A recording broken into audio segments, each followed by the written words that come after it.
Roll call. Hannah here. Sullivan here. Furlow here. Guzikowski here. Seifert here. Chandler here. And Mayor Dan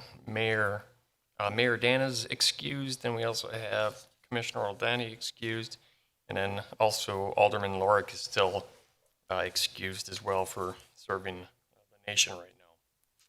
Approval of minutes. Carrie? Approval of minutes from September 10th, 2019. Questions, comments, or concerns? Haven't seen a copy of the minutes. Right, so what we will do is we will table that and we will have a vote at the very next meeting to approve those minutes. Apologies for that.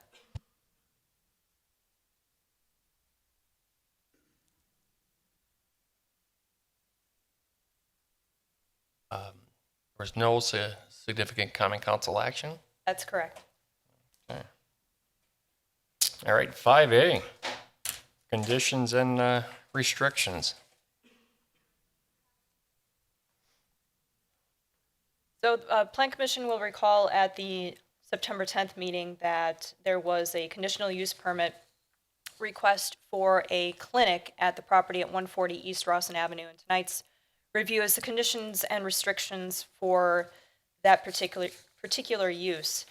So if the Plan Commission could turn to the proposed conditions and restrictions on page 2 of 3, section 3A highlights the hours of operation. You'll notice that Monday through Friday is highlighted 7:30 a.m. to 6:30 p.m. And the reason for this is that was the hours of operation included in the applicant's information. And what that does not include are potential hours where staff could be on site before and after appointments. So for the Commission's consideration, staff is wondering if we should amend those hours to allow for a little bit more flexibility, perhaps 7 to 7, or if the Plan Commission has any other thoughts on that, we'd be willing to entertain it. Turning now to time of compliance. Oh, actually, stay in section 3 for a moment, please. No outdoor activities, outdoor storage, or outdoor display of merchandise for sale in association with the conditional use. That's a pretty much standard condition. There have been no requests for outdoor storage or display. The rest of the requirements under site and use restrictions, maintenance, and operation requirements are boilerplate. Parking and access in accordance with the approved plans for the overall site, as well as lighting for the overall site. Setbacks for the entire development are also included here. Time of compliance under section 7. This is something that we had talked about at the previous meeting. The site is currently under construction, and typically we require that the conditional use permit commence operations within 12 months of the date of adoption of the approval ordinance by the Common Council. Since there is some flexibility in when the construction for the building will be completed, that's something for a Plan Commission to make a determination on if this should be extended, and that would be at your discretion. 24 months, 36 months, whatever is something that you consider to be acceptable. Everything else for the conditions and restrictions are similar to everything else that we've had for other conditional uses. So if the Plan Commission is satisfied with these conditions and restrictions as with your input for the amendments requested, there is a suggested motion that the Plan Commission recommends that the Common Council adopt the conditions and restrictions as part of the conditional use permit for a clinic within the multi-tenant building on the property at 140 East Rawson Avenue after a public hearing. Mr. Chairman. Thank you, Carrie. All right. Any comments or questions or concerns? I do actually have a question for you, Carrie. So when you're wanting to extend those hours, number 3A, so does this also include the cleaning crew? Because typically there are cleaning crew also come in before and after to kind of maintain those. That's not part of it? No, typically hours of operation are really when the facility is open. However, I assume that there would be appointments that could be a few minutes early, a few minutes late. Allowing a little bit of flexibility would have staff on site outside of those particular hours of operation. For instance, if they schedule an appointment at 7:30, somebody is probably going to be there a little bit earlier than that. Rather than have a question, it was something that I thought we would bring to the Plan Commission for consideration. Just want to make sure that doesn't include any other activities. Yeah, typically, cleaning crews, maintenance like that, we don't really state when they have to be in the hours of operation. I have no other questions. On. And I have an app or question for the applicant.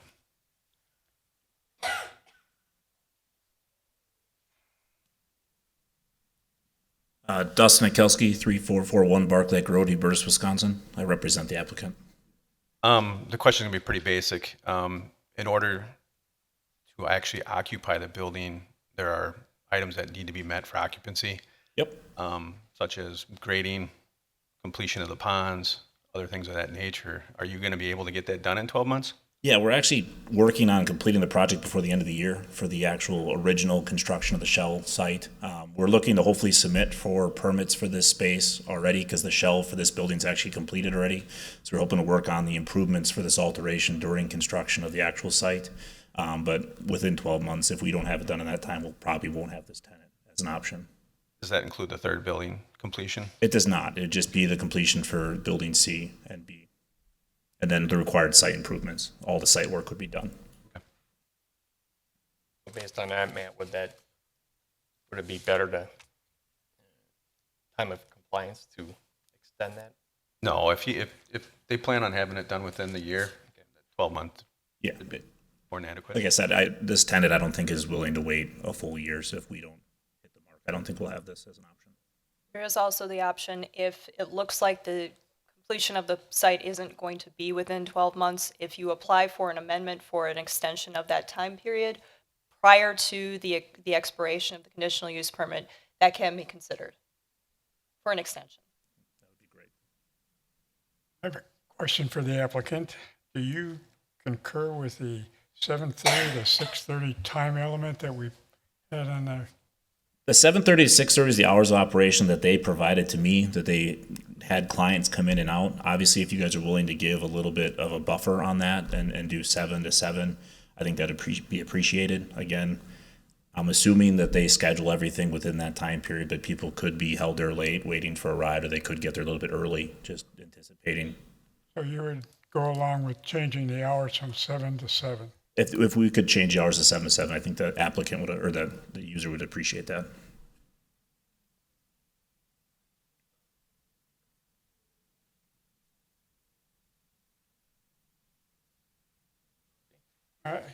That's the only question I have. My question was asked. Thank you.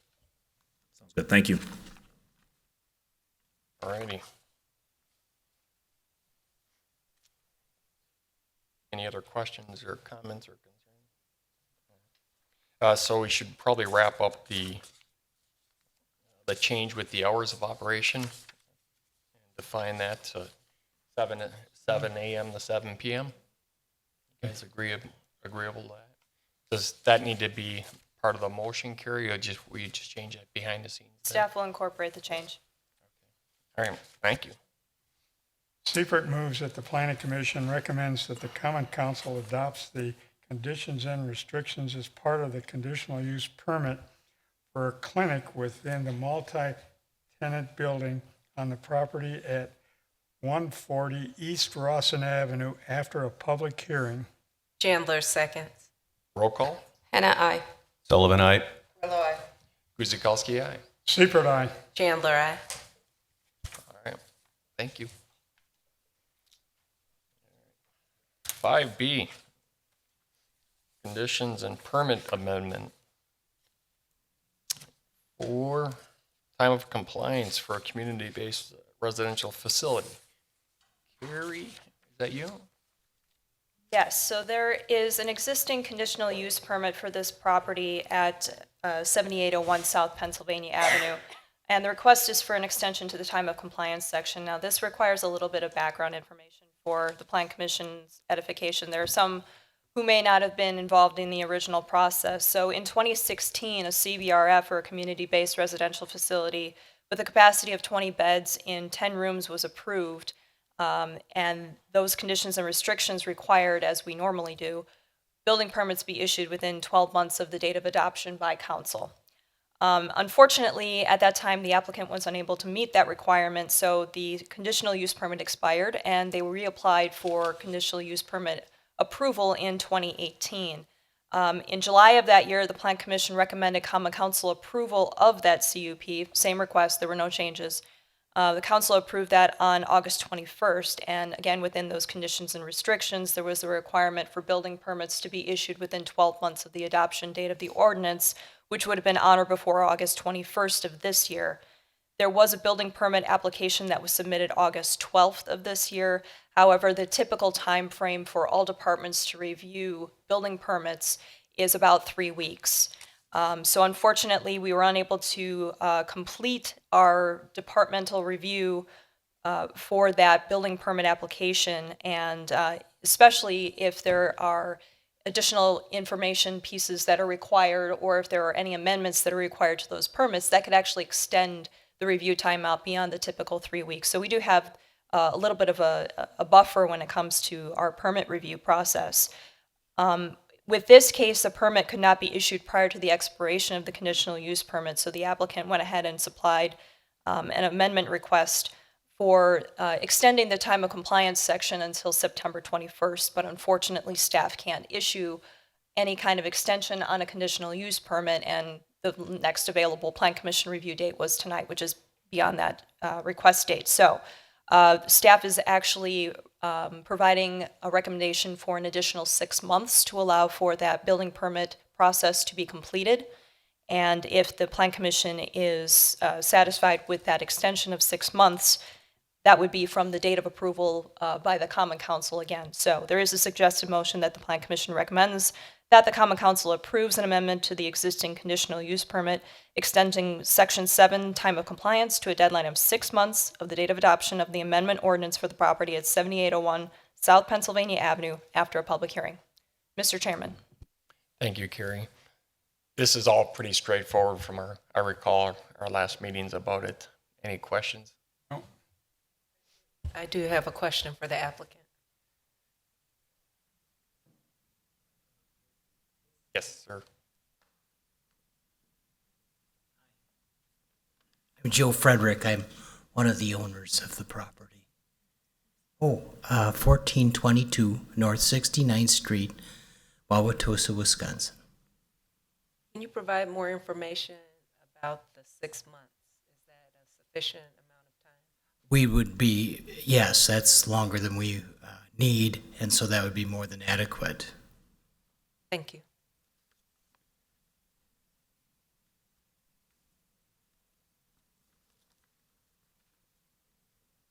Anything else? All right. I'll say a motion then, please. Seifert moves that the Planning Commission recommends that the Common Council approves an amendment to the existing condition use permit extending Section 7 time of compliance to a deadline of 6 months of the date of adoption of the amendment ordinance for the property at 7801 South Pennsylvania Avenue after a public hearing. Chandler, second. Roll call. Hannah, aye. Sullivan, aye. Rilla, aye. Guzikowski, aye. Seifert, aye. Chandler, aye. Thank you. Alrighty, 5C. Plan review addition for Oak Creek High School. There are several items in this site and building plan review request for the property at 340 East Putes Road for the Oak Creek High School. That includes, in addition to the building itself, in addition to the parking lot that was included in the review for the soccer stadium that was previously reviewed by the Plan Commission. It also includes some on-site circulation, access, and stormwater infrastructure. So what we are looking at tonight are the proposals for the addition for a performing arts and education center with an outdoor plaza area, and in addition to the career and technical education center. What's on the screen right now is the existing site plan that includes the approval of the soccer stadium. and what is going to be included in the addition. This is actually a little bit of an update from what was in the Plan Commission's packets. The addition that is changed is the chiller pad up here in yellow. I'm not sure if you can see that where my cursor is. That's actually on the other side of one of the additions to the Career Tech Center. It won't be visible from the road. They're not actually proposing that it be necessarily screened, but it will be shielded by the building itself. So the two proposed additions, if my cursor will allow me to show you, here for the technical ed section, and then below here is the large addition for the Performing Arts Center. Plan commissioners will recall that on the property, which is shared with Edgewood, there were modifications on a soccer stadium that were approved April 23rd, and the reason that we keep saying that is because there was a portion of that parking lot that was going to be constructed with the construction of the soccer stadium, and then this portion is going to be included with the Performing Arts Center. It also includes a little bit of a reorganization of the interior site access and parking that's already in place. So included with the access change is a modification to Putes Road access on the easternmost portion. Right now, the entire site for the high school is accessed by Putes Road on South Howell Avenue and also on the former public, now private Knights Place or Knights Way. So East Putes, the reconfigured portion, is going to match the expanded parking lot, and that requires a little bit of a modification to the apron itself. And they're also asking for some of the changes to the lanes. So that easternmost driveway approach will be modified to a 2-lane exit and a single-lane entrance. It will be similar to what the configuration is between the 9th grade addition and the existing school. With the expanded parking lot, there will be a minimum 15-foot setback to the right-of-way that was maintained as part of the plans with the original approval for that parking lot expansion. And what's on the screen right now is a landscape plan for the Plan Commission to review. We will be discussing that in greater detail. On the screen right now is a floor layout, a floor plan for the existing plus the addition. And these are the proposed elevations for the addition. The additions both meet setback requirements. The Career and Technical Education Center will actually expand the existing auto shop by about 25 to 2,600 square feet for vehicle repair training. In terms of the exterior building materials that are proposed, about 18% on the east elevation is proposed to be EIFS. That's to match the existing building. 2% is proposed to be metal panel. They are also asking for 5 overhead roll-up doors on the east elevation, and there are clear windows that are going to be between the utility brick and the EIFS portions. So I'll zoom in, you get a little bit better view of what is being proposed on that addition. 12% of the exterior building materials on the north and south are also proposed to be EIFS to match the existing building. Utility brick will be for the remainder of the addition. Per code, brick veneer must be a minimum of 4 inches, and the use of thin brick is not allowed. And while they are proposing utility brick, which is typically compliant with code requirements, staff is providing this suggested condition of approval for clarity, saying that it has to meet that 4-inch requirement. Turning to the Performing Arts and Education Center addition, that includes the addition interior of a manufacturing lab, storage area, scene shop, green room, robotics room, construction lab, an auditorium with concessions and south lobby, and a mechanical room. It's connected to the main building via a corridor between the material storage and robotics areas. And again, for the exterior building materials that are being proposed, they are going to be a majority of utility brick, EIFS, metal panel, and precast concrete, and percentages of each building material per elevation were included in your staff reports. Metal panels per code are not approved as primary building materials. Likewise, EIFS is not approved as a primary building material and can only comprise about 25% of the visible perimeter as an accent material.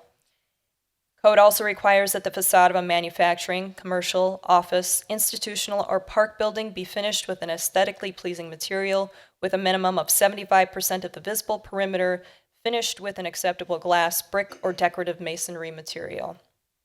There are a couple of elevations that don't meet that minimum 25%.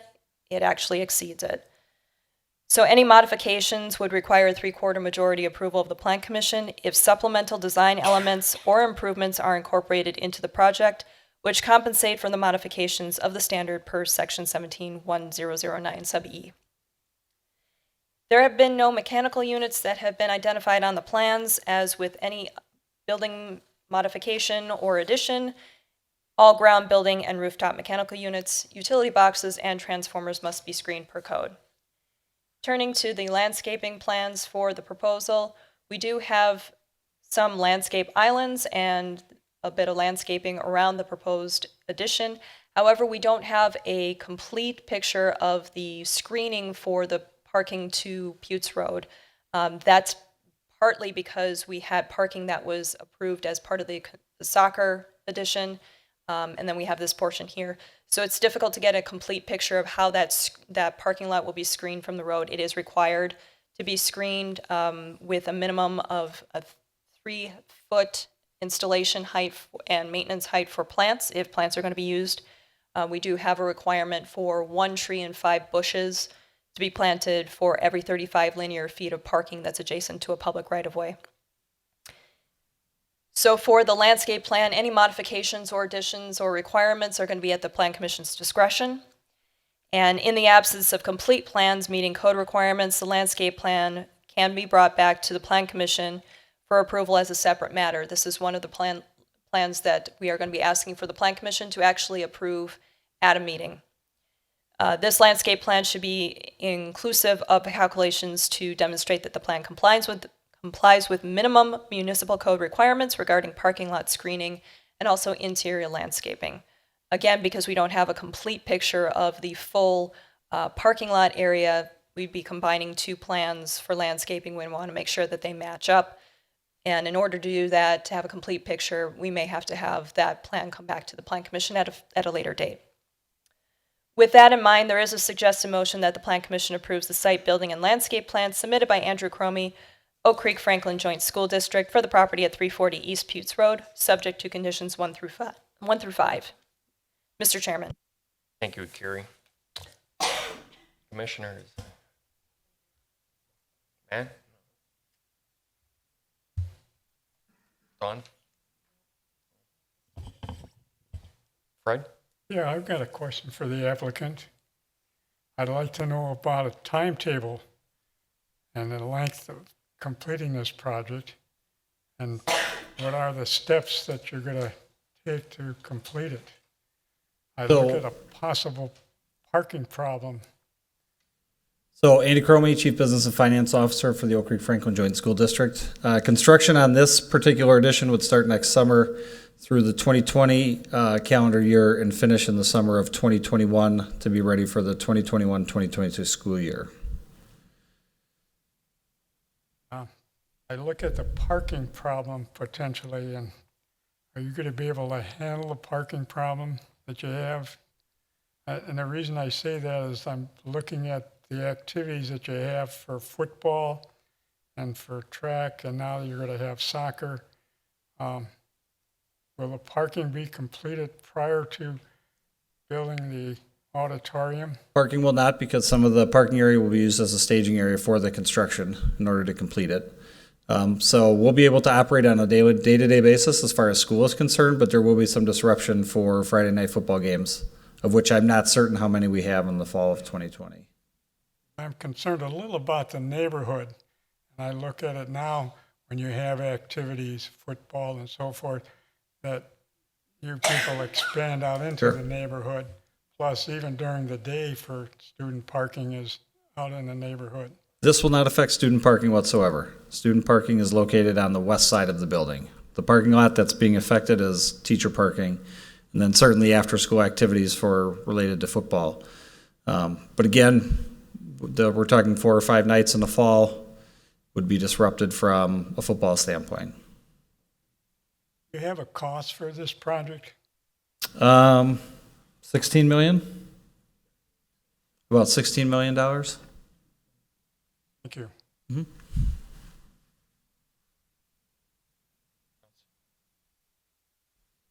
Can you provide a little more information about the additions, the Performing Arts Center, the Technical Education Center, and the Auto Repair Shop?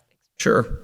Right now, we currently have an auto repair shop. Does not really allow you to do auto repairs, as the bays for cars cannot lift cars or they will crush the ceiling because it's about 8 to 9 feet in there. So this would be your typical auto shop that you would see and take your car to. That's what we're talking about. So kids can actually get a car off the ground and actually do some work with it. In regards to CTE, we currently have about double the number of students we have when the CTE program was really instituted in a high demand in the same amount of space. So what we're looking to do is elaborate on the space that we have so we can accommodate the amount of students requesting to take those particular classes. In regards to the Performing Arts Education Center, we currently have a theater at the high school that seats 200 people. Our high school is 2,200 students. What we're proposing tonight, the auditorium, as you see it currently, is 850 seats. Part of the back is not completed. We're going to do an alternative bid along with this for an additional 150 seats. It does not change the plan whatsoever. Those have already been sized into this. But the board had approved 850 seats with us the ability to request what another 150 seats would cost in the whole project, but again, does not change the size. The areas around that particular piece are just all of the things that are growing. Robotics is very huge. If you were here at the last school board meeting on the 9th, we had about 35 robotics kids show up, and they talked about traveling all over the United States with their robotic projects. So that's one big piece. We really don't have a proper stage whatsoever for 70 to 80 to 90 kids who participate in some sort of drama class as well. Green room and all those other spaces, they're just things that are growing high school needs. And can you also provide information about landscaping? I'm going to leave that to Jason, as he's the expert on that for us. Jason Christensen, Nielsen, Madsen and Barber, civil consultant to the district, 1458 Horizon Boulevard, Racine, Wisconsin. So landscaping, like Carrie mentioned, we've got two plans here. We're only showing the landscaping that's really kind of part of the building addition and remainder of the parking lot. The landscaping for the other part of the parking lot was already approved. So I think Carrie's just looking for a whole picture here and make sure that we provide the proper screening. If we need to provide some additional screening along East Putes Boulevard, I mean, we'll gladly do that. Yes, it looks like we'll need that based upon, but that'll also be part of a last plan approval. It looks like maybe we'll need for landscaping, Carrie. It would be helpful if we had one landscape plan that showed the treatment for the entire parking lot. And that can be provided. Yeah. So question for Carrie, is this something we hold off to for another meeting? What's the recommendation? If we can get a complete plan that shows the entirety of the parking lot, we can put this on for the very next Plan Commission meeting so that we have the Plan Commission approval for the whole thing. Therefore, we have no question about what was approved. Thank you.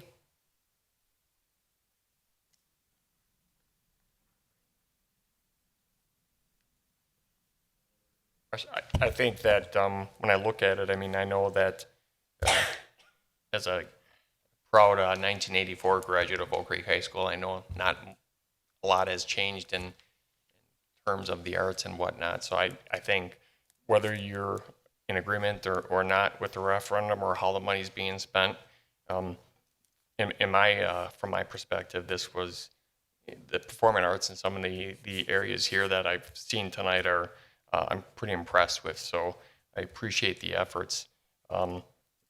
Whether you think cost is high or too low, that's really not germane. That's not our responsibility up here. It's whether or not you're up to code or not, and that's what our job is here today.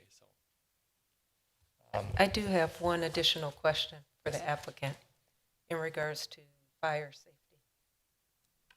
Can you provide more information on safety recommendations or what will be implemented in these extensions? I can't provide specifics as that's not my deal, but I can tell you that our Nexus and our team works with the fire department to ensure that everything is up to code and all regulations are met. And we're also getting a heads up, Assistant Chief Krasek in the back. Thank you. So for any motion, Carrie, do we need to make any type of amendment? If the Plan Commission wishes for the entire landscape plan showing the whole parking lot and one treatment, there is one additional condition that can be added, and that's that the landscape plan includes the entire parking lot and is reviewed and approved by the Plan Commission. We can add a date if the applicant is okay with having that reviewed at the very next Plan Commission meeting. If we need a little extra time, that's fine as well. But the next Plan Commission review date would be October 8th. That work for you guys? Okay, so we will add at the October 8th meeting. But we can still proceed with this motion here. Correct. So that would be condition number 6.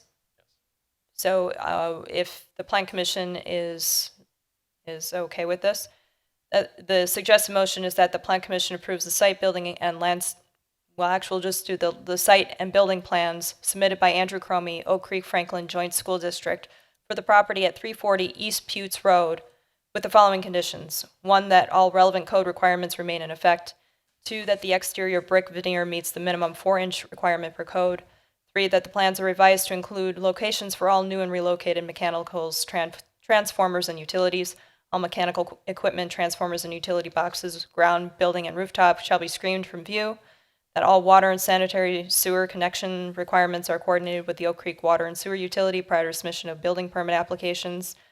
5, that all detailed revised plans are submitted in digital format to the Department of Community Development prior to submission of permit applications. And 6, that the landscape plan includes the entire parking lot and is reviewed and approved by the Plan Commission at the October 8th meeting. Hannah, seconds? We need Motion. Okay, so I've got a motion from Carrillo.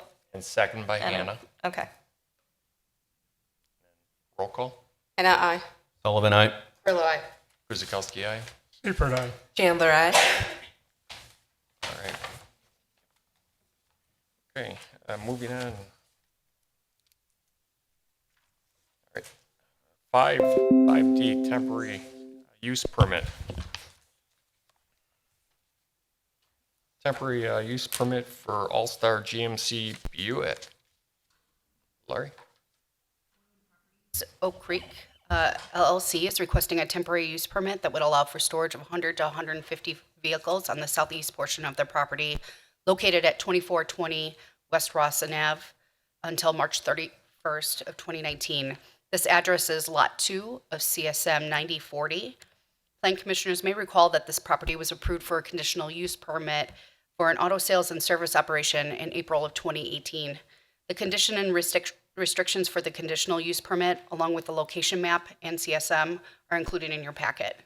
The purpose of this request is to allow for their All-Star Honda dealership located in Greenfield to have a place to temporarily store their inventory while their Greenfield location's under reconstruction renovation.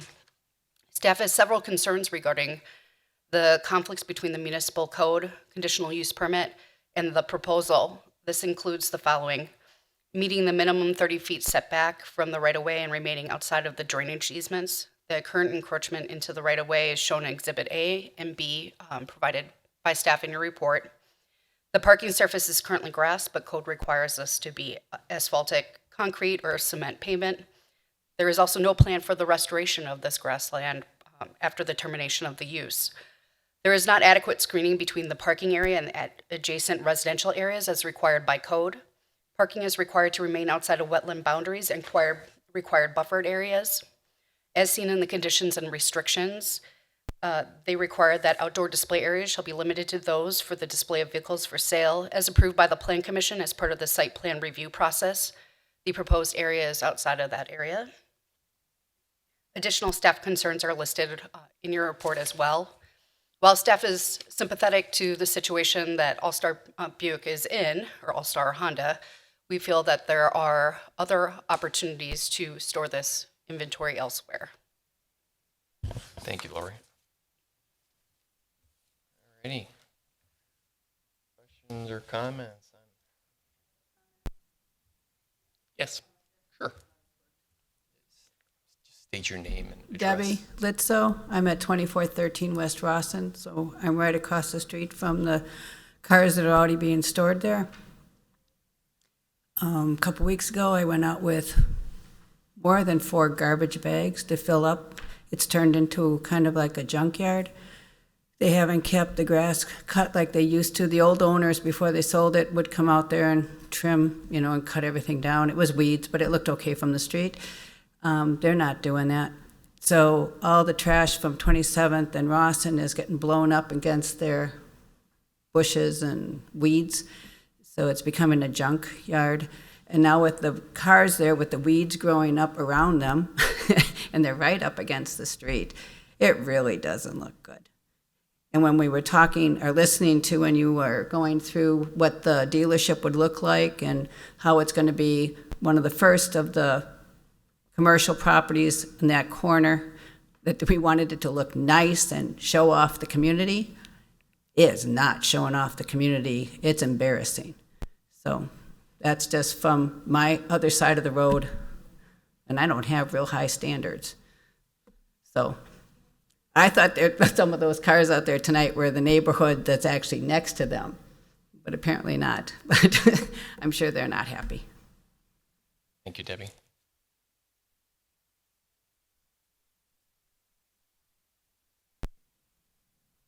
So, anyone down here have any comments or questions or concerns? Yeah, I don't know if you guys have seen the cars. I did. And I thought there was a festival going on or something because they're all parked in the grass. I had no idea that, and it was so far away from the corner. I didn't realize it had to deal with the dealership and knowing it's going in. But yeah, it does not look good. So my 2 cents would be that it definitely needs to be a paved surface or somewhere else, but those residents cannot be happy with a bunch of cars in the grass. Yeah, I have similar feelings that I think that doesn't just fit the area to park these cars temporarily. They requested 100 to 150 vehicles, and we're talking a maximum of 50 vehicles on our so-called condition use. And I see there's a little conflict there with the people and the city. Also, I look around the city and I drove on 27th Street and I look at the old Kmart just north of Layton Avenue that has a big parking lot that's just sitting pretty much vacant right now. And I'm sure there are a few other areas right around the area that have multi-parking availability. So I really think that you could find other areas within the area other than trying to put a temporary concrete or asphalt surface in and then park those cars for a period of 5 months or 6 months. I just don't think it fits. I do have a question for the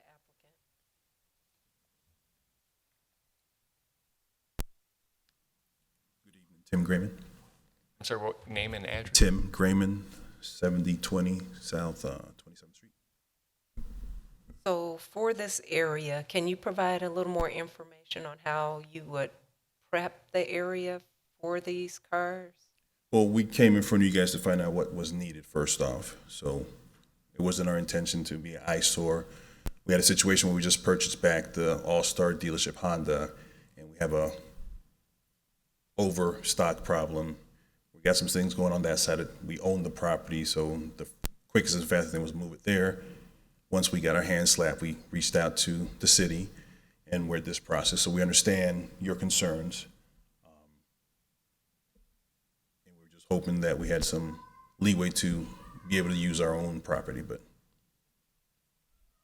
That's one way of looking at it, but I'm not sure that it's going to really fit for right now. I think that you made some assumptions here, and just Well, before we just did out that- of the gate, you're not even being a good neighbor. I mean, you're not even taking care of what's there right now. well, we have You sort of pictures. We have hired a lawn service once we got the notice from the city for the outer parcel. That wasn't- It shouldn't take Agreed. you to get a notice from the city.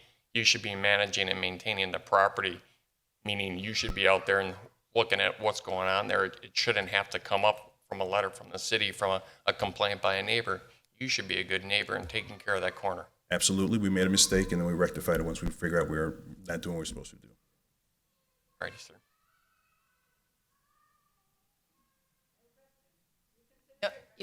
You have to come up and talk on the, You have to come up on the microphone.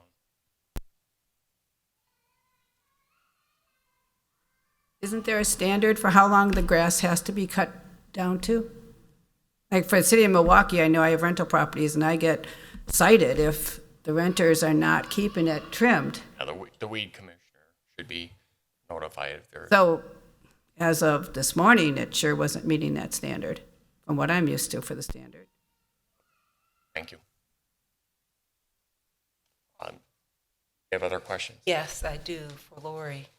So based on what we know, so the applicant is here to get a better understanding of what to do and the recommendations from planning. What does that mean for this item? So for this specific item, what are the next steps? Because to my understanding, the applicant is here to understand what to do, not necessarily to just store cars in the area. Is that correct? No, we heard the recommendations. We understand what to do. Oh, okay. So then I should ask, so then what's going to change? What are your plans We're moving gonna, forward? it's clear that they don't want the cars parked there, so we're gonna remove the cars. Okay.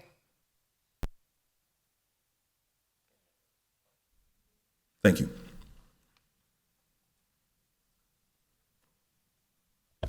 As far as a motion, we would go ahead and approve this as you have it written then, because you're not approving the use, correct? Or Lori or Carrie, I'm sorry. There's two options as I see it. One, if the applicant wants to withdraw at this time, you can do that. Unfortunately, since we've been under review at this time, there wouldn't be a refund possibility. The other thing would be for the Plan Commission to make it clear that this is not an approved thing, and if you are looking to make this a denial situation, what we would do is ask that you provide the motion in the affirmative and then cast your vote. If you wish to vote against, you would vote no. If there are no, if the nays outweigh the ayes, then that motion fails and the approval fails as well. I thought that was what we should do. So you would make the motion in the affirmative and then you would cast your vote, and that would be the deciding factor. Okay, thank you. Motion?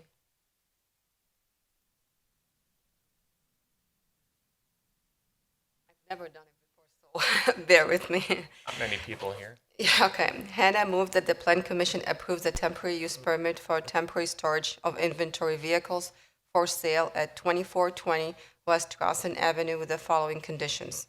1, a minimum 15-foot setback shall be maintained from any property line adjacent to a residential district. Parking shall be located outside of all wetland boundaries and buffer areas, shall be located outside of storm drainage and utility easements, and shall maintain a 30-foot setback to all existing right-of-ways. 2, all vehicles within the approved vehicle storage area shall be parked on temporary concrete parking panels. No vehicles shall be parked on grass or gravel. 3, there shall be a maximum of 50 vehicles stored on the property in the approved vehicle storage area. 4, delivery of vehicles shall only be via access points on West Crossan Avenue or 27th Street only. There shall be no access from West Cedar Street or South 22nd Street.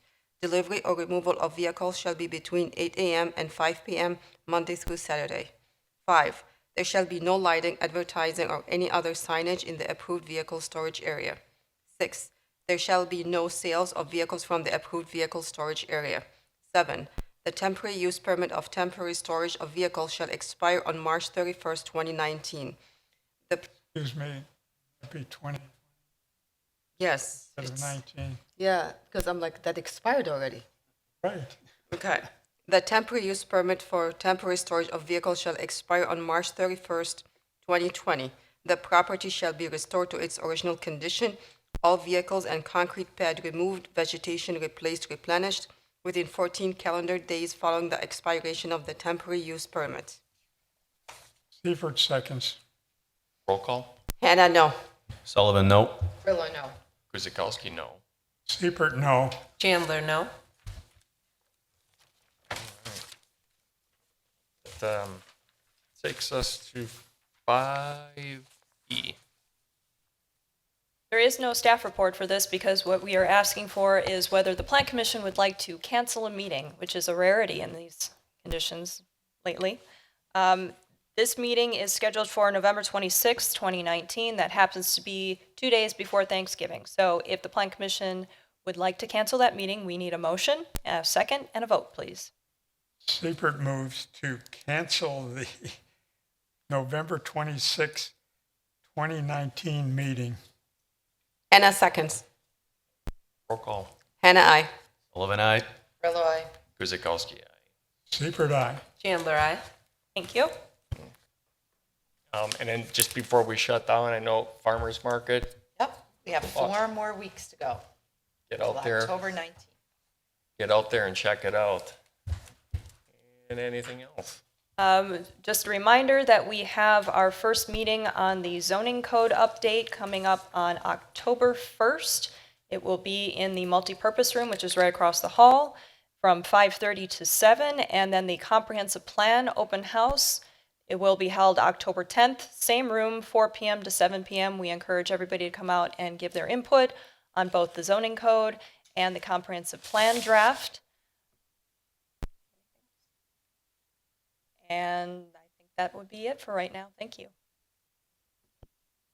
Make note of your dates there, and give a motion to adjourn. Carrillo moves to adjourn at 6:48. Seifert seconds. Roll call. Hannah, aye. Sullivan, aye. Grillo, aye. Guzekowski, aye. Seifert, aye. Chandler, aye.